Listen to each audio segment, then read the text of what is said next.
I'm Danny, that witch next door, and you're listening to That Witch Podcast.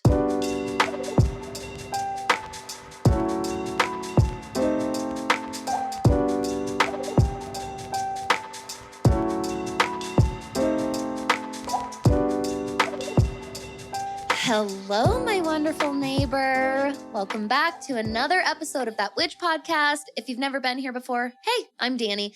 I'm That Witch Next Door. Today I'm going to be your host, your guide, your mentor, and instructor in all things magic, witchcraft, astrology, and witchy business. And it is finally time for the much anticipated Shadow Chats episode. Ashley, will you say hello to everyone? Hello. I've missed you. Oh, and will you introduce yourself for any of our new listeners? There's quite a few of you. Actually. I can imagine. I'm Ashley Michelle of StarSeedShadows. I'm a spiritual awakening doula. I do tarot, astrology. I'm Lyran Starseed. I love talking all things witchy. I'm a mentor and coach, and I love doing this with Danny every month. Oh, this is our 1 year shadow. Oh my God, I totally forgot. Yay. Isn't that amazing? Libra New Moon was the very first Shadow Chats episode last year. Doesn't it feel like we were such babies then and it was only a year ago? How, we have grown so much in our businesses since then in a year. So much. Ashley was a reading you did live, I'm pretty sure, was shared by somebody in their stories. And I did a giveaway. And went to your profile. Mm-hmm. Well, then you did the giveaway, but I started following you before that because someone had shared your video and I was like, oh my God, I love how this girl reads tarot. And it just was like quick hitting, resonated. I was like, dope. I'm always looking for, because there's just a lot of, I'll put it nicely, I'm picky about who reads my tarot. I'm picky about who I listen to. Talking about tarot cards. Oh, I love that. So I don't know if I ever knew that story.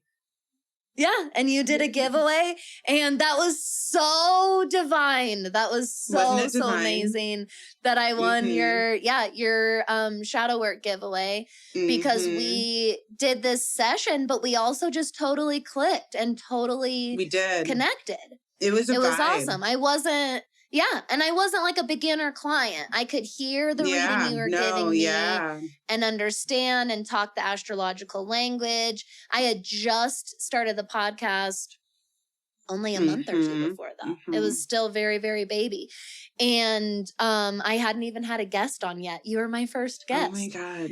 And it's not just look where we are. Shadow Chats is by far one of the most popular episodes on that Witch Podcast. By far, absolutely get so many of you reach out during Shadow Chats episodes, looking for them when they're coming after they release. Yes. So that just goes to show what determination and drive does, we were talking just before we started about business. And I know we have a lot of witchlings and baby entrepreneurs starting their businesses. And yeah, we do. You got to keep going. You got to keep going. When you keep going, you'll reap the benefits of the work that you put into your soul work, and once a month for a year, you should see how much growth Shadow Chats has brought both of our businesses. Yes. When you just commit, like Ashley said, when you just commit to something and do your best to stay consistent on it for an extended period of time, I promise you will see growth and results. 100%. Period. 100%. Yeah, because we don't bend over backwards for this. No. This is enjoyable. We record, we don't bog ourselves down with too much work, right? We're once a month, we can do once a month. Let's do this for the new moons. We chat, we talk astrology. And which is something we would do anyways. Exactly. It's one of the best episodes. It brings so many more connections for both of us every month. So I just want all of you, exactly like Ashley said, I want you to see such a perfect concrete example of just committing to something and seeing it through for a long time in your business, and it will take you somewhere. It really will. Wow. Our businesses both look so different than last year. That's what I was thinking. So different. It was only a year ago, but I feel like we were such babies then. I know. Wow. Our branding has transformed and grown since then. Yeah. Our message and our strategy, as you can tell, has gotten so much more honed in on. So much more honed in on. Yeah. We've stepped in so much more into authority roles. And Ashley and I, we were not beginner business owners We were not. year. We were both making money, taking clients. Yeah. We were doing our thing last year. Yeah. But this is what true scaling and growth is in business. That's right. Yeah, Ooh. It really is. It's usually happening right under your nose like this. And then all of a sudden you're like, holy shit, look how far we've come. That's absolutely crazy. Yeah, because it definitely is a year. Oh, I love it. Go us. I do too. Yay. So I love all this reminiscing energy because there is a very special aspect to this new moon, which is we're in Mercury retrograde in Libra during this new moon in Libra. Yeah, and so that's actually first where I would love to go with you, Ash, for everybody. Okay. I think that Mercury retrograde is going to be really fresh on everyone's mind right now. We're by the time we have the new moon, we're almost done. I think that we are in retrograde till... Let me see. It's right here. October 2nd. Yeah, so we're getting there. And the new moon is on September 25th. So it'll be a little bit, we'll be at the end of retrograde, but I think that that's why it's still so fresh on everybody's brain. So first I would love to ask you, honestly, about Mercury retrograde in Libra. What your kind of vibe is for this and advice for everybody right now. Because if there's ever been a Mercury retrograde associated with the old exes coming back, I feel like it's oh my God in Libra. I know, right? I know. You know, Libra makes me appreciate beauty. Libra makes me appreciate the little things in life. Libra makes me appreciate sensuality. Libra makes me appreciate divine feminine energy. I'm a strong personality. And sometimes I have to remind myself what softness looks like. And so when I enter into Libra's energy, Libra's vortex of love, if you will, I'm like, oh my God, sitting into my yoni feels good. And one thing I love to say, I'm sure you've heard me say it, I'm sure people that have been listening for a while have heard me say it, retrogrades are about slowing down. They're about taking your time. They're about taking a beat, right? Just taking a beat from what's going on and taking a moment to really hone in on what it is you need from Libran energy. So when I think about this Mercury retrograde in Libra, I think, what do I need from Libran energy? And for me, I need a softer touch inside of my relationship. I've spoken to my relationship before, and just because I'm learning so much of myself through this mirror, right? We're all mirrors of each other.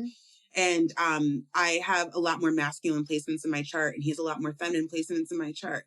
So when I'm kind of buck up, let's do it. He's like, but wait, it's teaching me to lean more into that softer energy, to get things done, to be more efficient, to be more effective, all of that. We don't have to strong arm our way through things all the time. I also think about my own Mercury placement. I have a Mercury in Sagittarius, and that often lends to quick thinking, lots of thoughts, the brain not shutting down and quieting down. So when I think about my Mercury placement and this Mercury retrograde in Libra, I think truly about how can I quiet my mind? In what ways can I shut off my mind? I think, since the Rona and all these things happening within the collective, America's going through a Pluto retrograde in Capricorn right now. There's lots in our mind. We had the war in Ukraine. We're going through a recession, gas prices. I could go on and on and on. And I don't think I'm the only one that's I'm always thinking. And so I would advise people, Mercury being the planet of thought and speech, what are you spending time thinking about? And is it aiding you in your soul mission, or is it aiding you in that space of worry, fear, and doubt? And how can we break that up a little bit? What can you do? I was just talking about this earlier today. Move towards beauty. That's it. What makes you feel beautiful? What sort of beauty do you appreciate? Do you appreciate going for a walk? Do you appreciate, like, I've got moving art on Netflix on in the background, like I'm watching hippos swim. Like, I just, go move towards beauty instead of overcomplicating things, which I think is something very 3D that we all do sometimes. Totally. Yeah. I definitely agree with that. And what comes up a lot for me, especially when you said you don't have to always strong arm through everything. I agree that number one, with the release and surrender that should come with the intentions of a retrograde period, when you find yourself fighting and forcing anything during that time, it probably doesn't fit. Right. It's probably not right. It's like trying to use the wrong screwdriver, like a flathead and a Phillips, and like over it's gonna over fit. I'm gonna make it work, and you just keep like stripping it. Right now, you're just stripping the metal away. Now you're just ruining. Exactly, that's exactly what I thought of. And especially when it does come to relationships, I feel like because Ash brings up such a good point, like with Mercury ruling over our mind. And Mercury being retrograde in Libra during this new moon in Libra, what mindset does that put you in for this new moon? What state of mind are you going into this with? And for a lot of people, I have found a lot of people feeling very triggered and put into a position where they can either respond or react. And I think that we need to take a step back during this Mercury retrograde and recognize, does this person trigger me for what reasons? And fill in the blanks, because there's probably a lesson here somewhere. Mirrors. You bring exactly. That's exactly what I was going to say. You bring up the most perfect point, which is in all of our relationships, the good and the bad, and everywhere in between, the mirror goes up.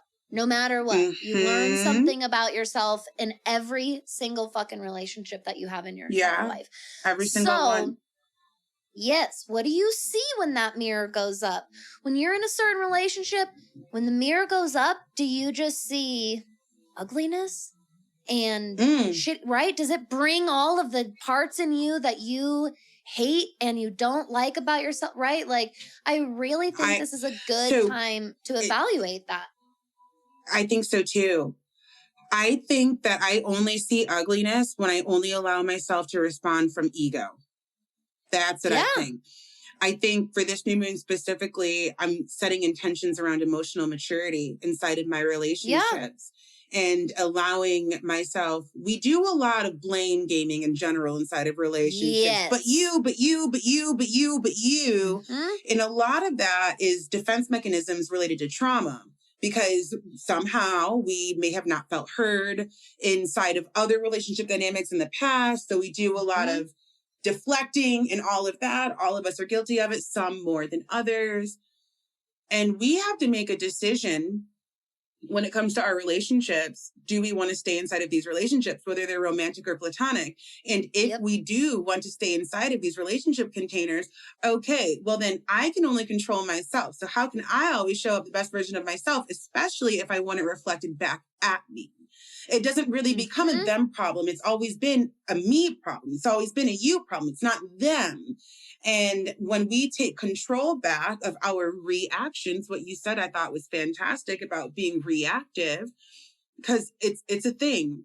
One thing about Libra, I think of the Justice card, right? Because there's no reactive bone in the Justice's card body. They are just they're pensive, right? They're taking it all in. Totally in control. Totally in control.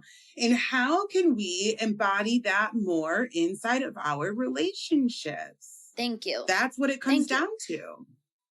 People do not, first of all, I just appreciate this because I think that Libra gets watered down flat out, very incorrectly in the astrological community. Yeah, a lot of these signs do, unfortunately, but we're here to change that up, girl. Yeah, absolutely. Yeah. You have to understand, this is the diplomacy of Libra. So to me, those scales, that duality of Libra is the the polarity of being ruled by Venus and yet being associated with the air element. I know. I've Embodying always both thought the that was feminine and yet the fascinating. masculine. Exactly. It Always thought that was makes fascinating. Libra have to learn how to balance between the two. It is Right. not about destroying one over the other. It's not about one being superior to the other. It's about where and how do we adjust so that these coexist with one another in the ultimate harmony. And that's exactly the same vibe to bring into your relationships. 100%. Now, if you're in a relationship where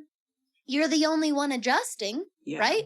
You're the only one actually participating, I should say. Well, that's your answer as well. Right. You have your answer right there for you. Right. This is, but also remember, a closed mouth don't get fed. Also remember that, like, if you're the only one adjusting, are you speaking to this? Because that's, you know, like, are you talking to this person? Like, hey, I'm not feeling like you're trying here, all of that. Because the one qualm about Libra is sometimes the Libra can be really tight-lipped and not really say how they feel. You know? So to maintain what feels like harmony, but really it's comfort. Right. It's not true harmony and balance. It's comfort and it's immediate comfort in the moment. And that's exactly what I was going to say is you'll find that almost any Libra transit, but especially one of the personal planets like the moon and Mercury, you can't hide from the truths of your relationships. That's what I mean. When that mirror goes up now, you can't hide from those qualities about yourself. You can't hide from those qualities you maybe have been lying to yourself about those other people and exactly how much effort you've actually put in, how much, and really here's my biggest thing. I think that so many people, if there's one thing I could give you to go into this new moon, I think that so many people get fucking hung up on compatibility. I agree. And I want to ask you instead, what is your conflict resolution? Fuck your compatibility. What's your conflict resolution strategy in a relationship, right? Because that's what really matters. Don't you? I thought of it the other day and I was just like, fuck if we happen to already, go together. Right. We can go together all day. But what about when shit hits the fan? Exactly. We can have amazing sex, but what about when shit hits the fan? Yeah, no, it's so true. I love that. Oh my goodness. You make me want to do a whole love spell for this new moon, coming in with some conflict resolution techniques and all of that. Get the man involved. That's real witchcraft right there. I think I'm going to do something like that.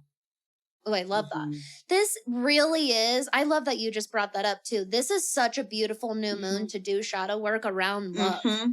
What does that make you feel? Do you feel bitter when you hear people talk about love? Do you find yourself desperate for love? Absolutely self-sacrificingly desperate for love. Are you confusing sex for love? Yes, that's the thing I feel like or a lot of self-respect. us have gone through. Or self-respect for love. How do you want to be loved? That's one thing that we're exploring in our relationship right now. Desire. Our desire. We did the 5 love languages and we have a lot of the same love languages. But the one thing I've noticed is that the way that I give love, he might want to be loved differently. And the way that he gives love, I might want to be loved differently. And nothing is wrong with that. But it's so important to understand, especially in these more intimate relationships, however they look, whether, we got 5 people in there, doesn't even matter. These intimate relationships where you're sharing energy with somebody on a regular basis, including friendships. How does that person want to receive love? It's not about how you give it. It's about how they want to receive it. Because they can't receive it if you're giving it in a way that they can't receive. They can't get it. I am so glad you're bringing this up. I was just talking with one of my best friends not that long ago about this. We were talking about long-term relationships versus when they're still in the short-term phase. Yeah. And how, sure, like at the beginning of relationships, especially those honeymoon phases, there's a lot of self-sacrificing that goes on. But the true thing that really takes you to the longest yard, that really takes you from the short term to the long term in the relationship, is that you both make the conscious choice and decision to learn about the other person's desires, and you take an interest in filling that. That just made me think of the devil card. I love that. For me, the devil card equals desires. And that's what it made me think about when you said that. Think of that person's like deepest desires. In these relationships, you get to know somebody on such an intimate level. You know, you're sharing energy with this person. And, you know, whether or not it's on purpose or an accident, you become unified in a way. So you get to know this person on such an intimate level. Of course, you want to understand their deepest desires. Sometimes we can be selfish. You know, it's Earth School. It's the Earth Matrix. We are spiritual beings having a human existence. We can be selfish. But it's for us to understand, am I being selfish here and only focusing on what I need and what I want?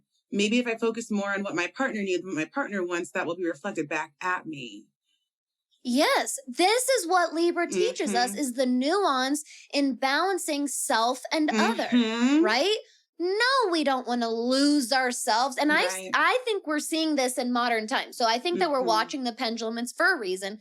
We're watching the pendulum, which for a couple centuries was like, sacrifice yourself for your relationship. Hell yeah. Fuck who you are. Fuck your individuality. Yes. Pisces age. And now we're watching it go hard the other way. And everyone's like, fuck anybody that you dare bend over first. And I'm like, well, there's a little bending that has to happen. There's a little bending. Danny, that's exactly what I'm learning. Cause like that literally, I was single for a while. And like, yeah, I had a long-term relationship, but you know, he was dicking around. He let me do whatever the fuck I want. I let myself do whatever the fuck I wanted.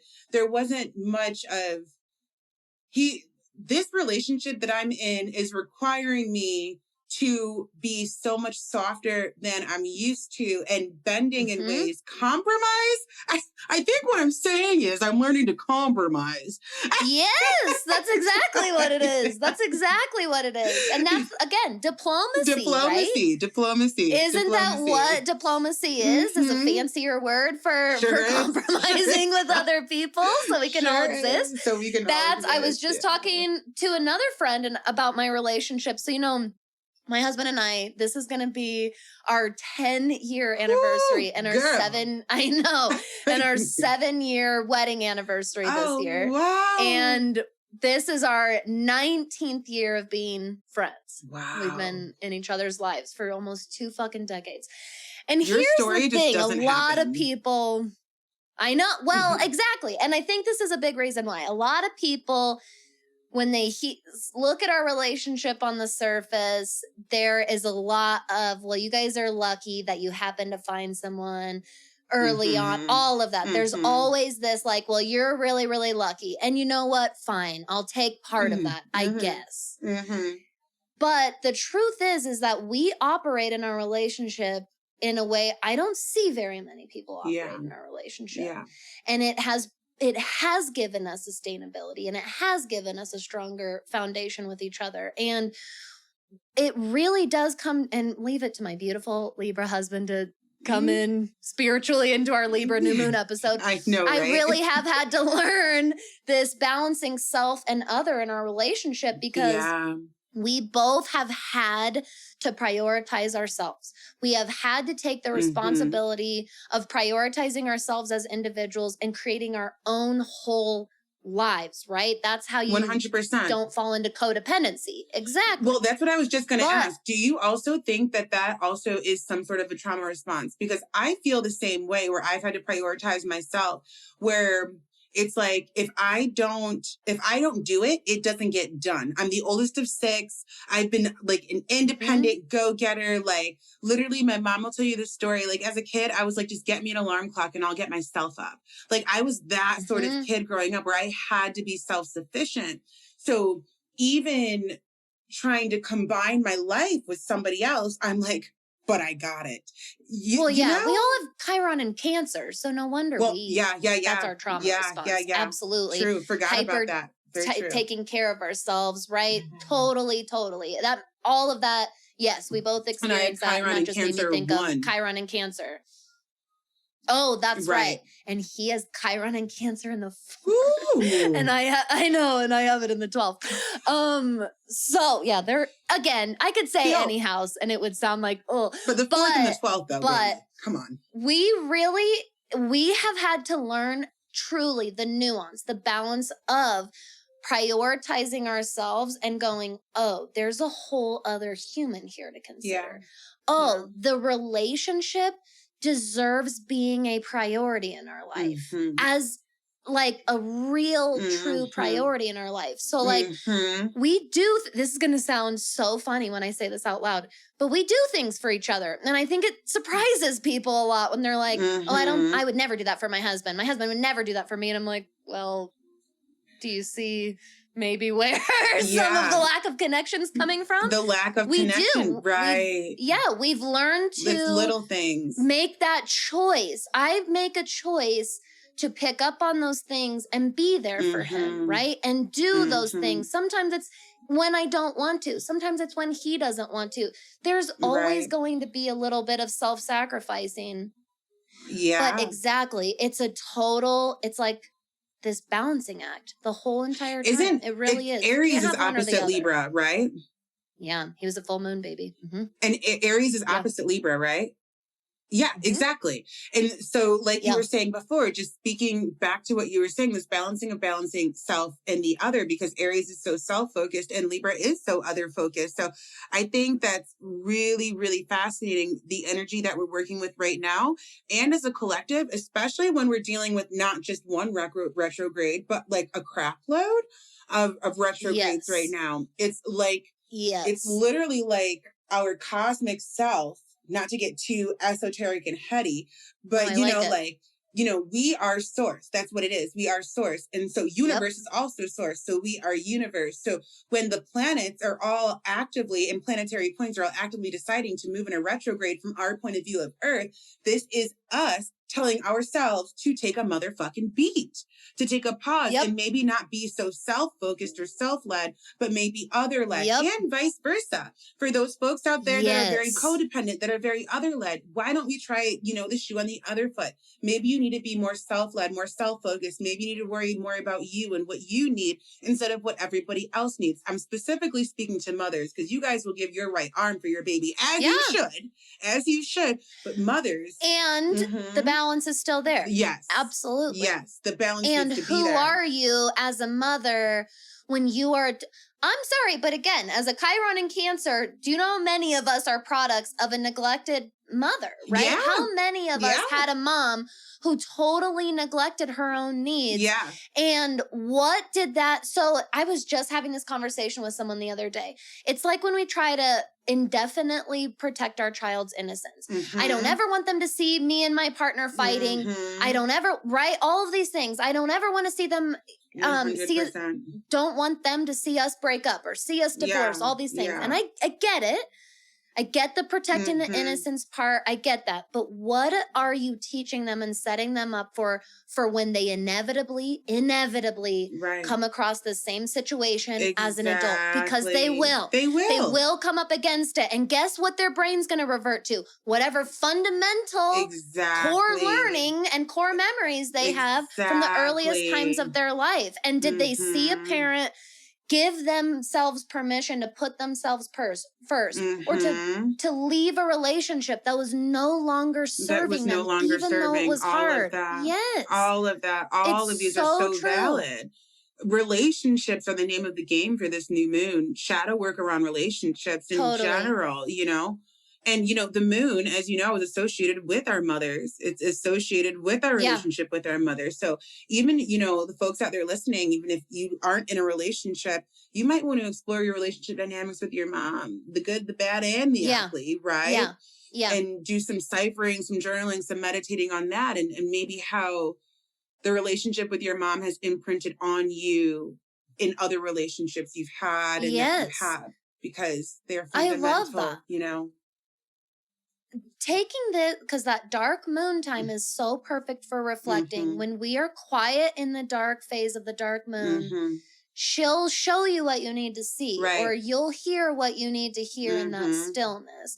And I agree. This is a perfect time for some inner child work around those earliest examples of relationships that you witness. And I guarantee, babe, you are going to be like, oh, I do that. I do that. 100%. And that's why I was saying I'm calling it emotional maturity, because we can be like, we can be the Pope or Mahatma Gandhi. We all could use a bit more emotional maturity somewhere in our relationship, just because that's part of shadow work, is saying, hey, I could use a bit more emotional maturity. It doesn't make me any less of a spiritual being, a spiritual individual. It doesn't make me any less of an empath. In fact, it makes me stronger in the work that I do, because I know that I want to call that in on this new moon. And when we look at our relationships with our mothers, when we look at these long-term relationships, these core memories that you talk about, and when you're like, oh, I do that. I don't think I want to do that anymore. I don't think I want to repeat that cycle anymore, breaking down generational curses and trauma. I don't think I want to do that anymore in this new version of myself that I'm creating, in this version of myself that I'm building. I don't want that habit. I don't want that trait. When we bring light to it, when we bring light to our shadows, we can allow it to integrate. I see you. Thank you for serving me for the time that you did, but now you no longer serve. Ashe. Yes. What kind of person and version of yourself do you want to be? Are you embodying right now? And then what kind of relationships does that kind of person engage in? Fuck yeah. That part. You know what I mean? Yes. Like, I love that. Like, what? Because again, the relationship itself, it might be shit. It might be time to walk away from. And I agree with what Ashley said. You might not have realized up until, again, this Mercury retrograde mirror is a crystal clear. You may not have realized that maybe you've had your arms crossed this whole time, stuck in your own head, stuck in your own thoughts. Them. Look at what he does. Look at what she does to me, right? She would never do that for me. I would never do that to him. Like, there's so much I and me and all of that. And I really encourage you to uncross your arms and actually empathize with the other side of that relationship that you're in. Look at the higher version of yourself that you've been. I know the people who listen to this show are working day in and day out on embodying their highest selves. And so 100%. what is the nature of the relationship that person would be in? And how can you actually nurture that? Who do they spend their time with? Exactly. It directly impacts the health of your soul. 100%. Relationships are, I think it gets like so watered down, like just relationships, romantics. You don't need it. It does. Okay, well, that's fine. But we all need relationships. I don't care if you're platonic, professional. Right. We all do. But we're born here together. We fucking choose each other.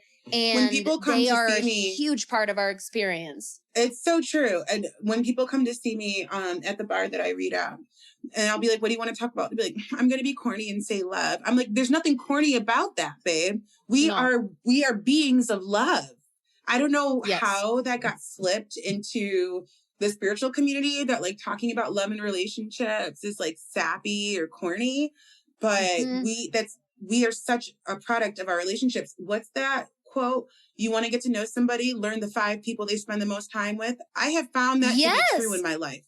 With everybody that I've met, 100% I found it to be true. You know? I totally agree. So taking a magnifying glass to your relationships right now is very important. Who are you spending your time with and why? I agree. And the only reason that talking about relationships gets shitty or sappy or annoying or whatever is because of a lack of a person's accountability in the conversation. The only time I have ever gotten frustrated in any kind of those like tarot readings or astrology readings about relationships, especially romantic, is when there is a major lack of accountability happening. I would agree with that. Either I do everything perfect or, you know what I mean? There's this unwillingness to change or look at things from a different perspective. Person is like the worst person on earth. Like, you know, they've been cheated on 15 times. They're hoping they're not cheating again. Stuff like that. Yeah. I've read for people that are doing very unethical things in their relationship and straight up coming to the cards, expecting the cards to justify their behavior. And I'm like, dude. That's happened to me too, actually. That's now that not you mention that. what this is for. And by the way, you're going to get your ass handed to you if that's what you're going to try and show up and karma do. Karma is a bitch, honey. Yeah. Karma, we are mirrors. Exactly. We are mirrors. 100%. So this is really where your shadow work is. This Libra New Moon is self and other. Who are you in relationships? What is the true nature of the health of your relationships right now? Yeah. And how are you contributing to it? Valid and don't be question. afraid to answer those questions. Mm-hmm. That's the worst part, is when people are too afraid to be honest with themselves and answer that part of the question. Libra can teach us a lot if we just open ourselves up to it. Exactly. Yeah. Let her. Exactly. Actually be receptive. Libra gets glossed over often. And, you know, I feel like Libra gets glossed over. I feel like Cancer gets glossed over, you know. Agreed. Just feel like there's Gemini is another one. Gemini gets glossed over too. And there's so much juice there. I know. You know and Taurus. Yeah. If I see one more meme watering Taurus down to just being people in the kitchen, I swear. Taurus is so complex.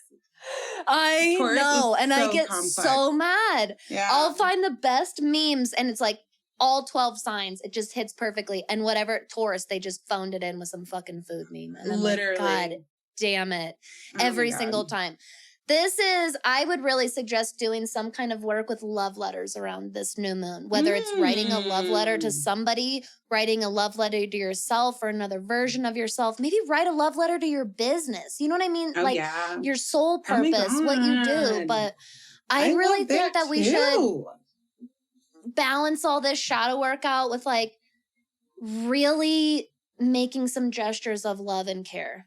I really do. I think that it's so, especially with all the things that you named and so much more of what's going on in our world right now. Do you think maybe we could use a little more compassion? A little bit of love. Because I think we could use it. I think we could use it. Yeah, I know. No, Ash, this was the best 1 year episode ever. It's always a blast hanging out with you. It really is. On that Witch Next Door podcast. Tell the people. Where can we find you? Where can we support you? How can we work with you right now? StarSeedShadows everywhere. StarSeedShadows on Instagram, on TikTok are my two main platforms. The Goddess Complex podcast is my podcast. I will send you over the link to join the waitlist for the Lightworkers Academy. The school is going to be opening up soon again. And yeah, that's where you can find me. New website just dropped. I'll send a link over there. You all can check out my stuff. And you can always DM me. My DMs are open. I love chit-chatting with fellow witchy folks. So come on in. Sagittarius Mercury. Right. Like you said. Exactly. Please, the DMs are open. The DMs are open, honey. I'm literally sitting here just on my phone. So let's chit-chat. I'm here for it. I love it. And I love you so much. Love you so much, babe. I'm so excited for this next year and where we're going to be. Me too. In September of 2023. I'm just pumped. Oh, I'm pumped. I am too. We got both of us got a lot coming. If we thought this last year was a roller coaster. Exponential growth. Exponential growth. I'm so pumped. We got a lot. We got Year of the Chariot coming up too. 2023 is a chariot year. Like, let's go. Oh, fuck so yeah. excited. That's exactly what I want to hear. Hell yeah. Hell yeah. Make sure the nature of your relationships are healthy. Seriously. Let's head into 2023. Seriously. Let's use fresh this and clean to make sure our foundations are in order. Fuck yeah. Fuck yeah. Because we're taking off. I love it. Awesome. Thank you all so much for sitting with us today and every day. We appreciate every single one of you. And make sure you tap into this energy of this new moon. All right. We love you, babes. Love you. Have fun. Stay Bye. safe. Stay magical out there. Hey, magical human. Thank you so much for listening to this episode of That Witch podcast. If you want to support the show, the best way to do that is to share with a friend or give a shout out on your social media. You can also leave a 5-star rating and review on both Apple and Spotify. And if you can't get enough of all of our witchy magical content here in the neighborhood, you definitely want to make sure you're subscribed to my email newsletter, That Witch Gazette. It's a really fun, really convenient, one-stop shop to stay up to date on all of the news and happenings here in our neighborhood. If you have any questions, suggestions, ideas for the show, or if you'd like to sponsor an episode, you can send me a message at thatwitchnextdoor.com/conjurethatwitch. Thank you so much. I'll see y'all next time.